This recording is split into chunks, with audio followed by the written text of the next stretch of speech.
बच्चों, बल्ब के बारे में तो आप सब लास्ट पीरियड में पढ़ चुके हैं। आज हम सामान्य विज्ञान 8वीं कक्षा के पाठ 3 बल और दाब के अंतर्गत देखेंगे कि दाब क्या है। तो आइए इसे जानने के लिए देखते हैं। क्या आप जानते हैं कि 2 पहिए एवं 4 पहिए वाली गाड़ियों में उनके टायर में हवा किस प्रकार भरी जाती है? हवा भरने वाले यंत्र के ऊपर दाब दर्शाने वाली चकती होती है अथवा डिजिटल मीटर पर दाब के आंकड़े बने होते हैं। यंत्र के द्वारा एक विशिष्ट अंक तक टायर में दाब बढ़ाया जाता है। साइकिल के टायर में हाथ पंप की सहायता से हवा भरते समय बल लगाना पड़ता है। ये तो आप सबको मालूम है। बल लगाकर हवा का दाब बढ़ाकर वो टायर में भरी जाती है। क्या बल और दाब इनमें कोई संबंध है? आइए कुछ नुकीली कीली लेते हैं और इसमें से एक कील को लकड़ी के तख्ते पे हथौड़े से ठोकते हैं। क्या होता है? कील लकड़ी के तख्ते में घुस जाती है। अब उसी में से एक कील को उठाकर उसके ऊपरी सिरे को तख्ते पर रखकर उसे अब हथौड़े से ठोकते हैं। क्या यह भी लकड़ी के तख्ते में घुसती है? ये तो नहीं घुसी। ड्राइंग बोर्ड पे ड्राइंग पिन टोंचते समय आसानी से ड्राइंग बोर्ड में टोंची जाती है।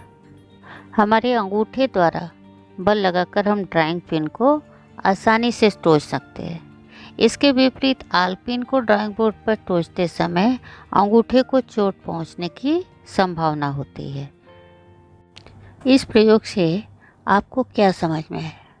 अगर आप इसे ध्यान से देखेंगे तो क्या पाते हैं कि कील का जो नुकीला सिरा है उसका क्षेत्रफल कील के ऊपरी भाग के क्षेत्रफल से कम है। जब हमने नुकीले सिरे पर बल लगाया तो अधिक दाब लगा और कील तख्ते में घुस गई, परंतु जब ऊपरी सिरे पर बल लगाया तो कम दाब लगा और कील तख्ते में नहीं घुसी। सब्जी या फलों को धारदार चाकू से काटना आसान होता है। कम धार वाले चाकू ऐसे काम के लिए उपयोगी नहीं होते। आखिर ऐसा क्यों होता है? क्या कभी सोचा है? ऊँट के पैर के तलवे फैले हुए होते हैं। ऐसा क्यों?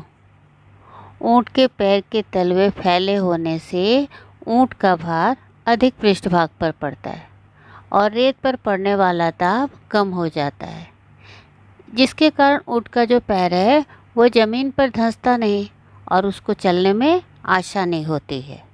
इसी प्रकार से धारदार चाकू के धार वाले भाग का क्षेत्रफल कम होने से उसमें बल के दाब में वृद्धि होती है और फल या सब्जियां आसानी से कट जाते हैं। तो आइए देखते हैं दाब की परिभाषा क्या है।